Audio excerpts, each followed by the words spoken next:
ওং নমঃ ভগবতে বাসুদেবায়।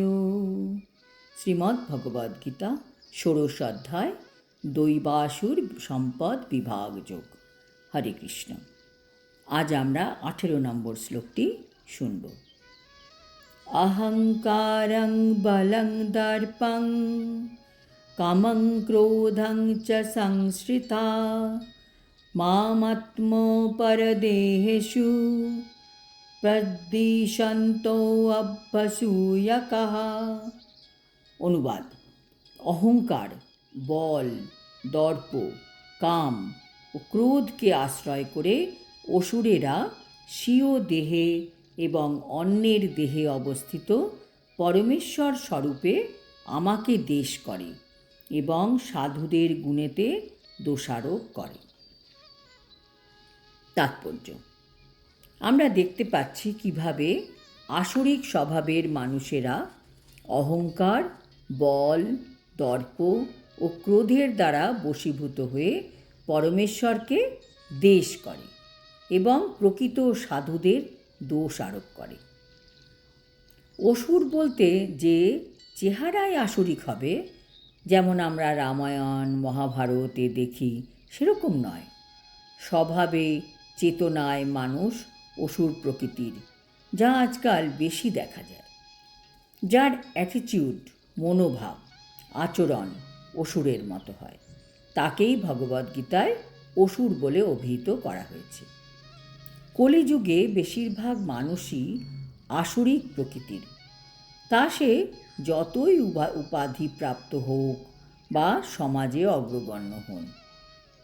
যারা দৈবগুণ সম্পন্ন তারা ভগবানে ভক্ত হন, আর যারা আসরিক গুণ সম্পন্ন তারা আমি এবং আমার জ্ঞানকেই বেশি গুরুত্ব দেয়। তারা ভগবানের প্রতি এবং ভগবানের ভক্তদের প্রতি ঈর্ষাপরায়ণ হয়। তারা ভাবে আমার কাছে অর্থ আছে, সমাজে সম্মান আছে, আমার ভগবানকে মানার তো কোনো প্রয়োজনই নেই।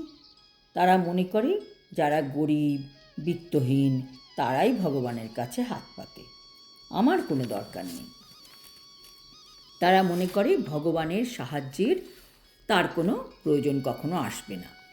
তারা এইভাবে সরাসরি ভগবানের বিরুদ্ধে বিদ্রোহ ঘোষণা করে।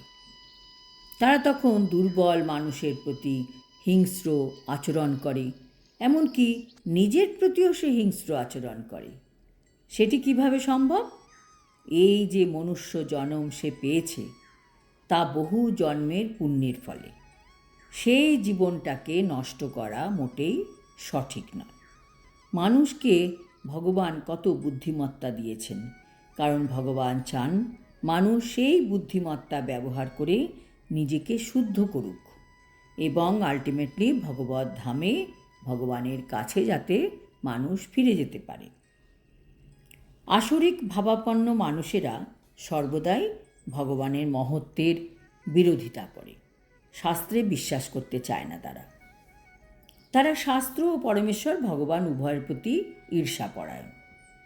তাদের তথাকথিত জড় প্রতিষ্ঠা, তাদের সঞ্চিত সম্পদ এবং তাদের শক্তি সামর্থ্যই তাদের এই মনোভাবের কারণ। তারা জানে না যে তাদের বর্তমান জীবনটি তাদের পরবর্তী জীবনের প্রস্তুতি স্বরূপ। সেটি না জেনে তারা প্রকৃতপক্ষে তাদের নিজেদের প্রতি এবং অন্য সকলের প্রতি ঈর্ষাপরায়ণ হয়।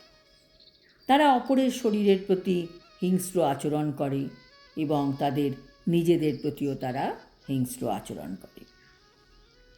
তারা পরম নিয়ন্তা পরমেশ্বর ভগবানের পরোয়াও করে না, কারণ তাদের তো কোনো জ্ঞানই নেই। শাস্ত্র বা পরমেশ্বর ভগবানের প্রতি ঈর্ষাপরায়ণ হয়ে তারা ভগবানের অস্তিত্ব অস্বীকার করার জন্য কপট প্রমাণের অবতারণা করে এবং শাস্ত্রের প্রামাণিকতা খণ্ডন করারও চেষ্টা করে। তারা মনে করে যে সব রকম কর্ম করার শক্তি এবং স্বাধীনতা তাদের আছে।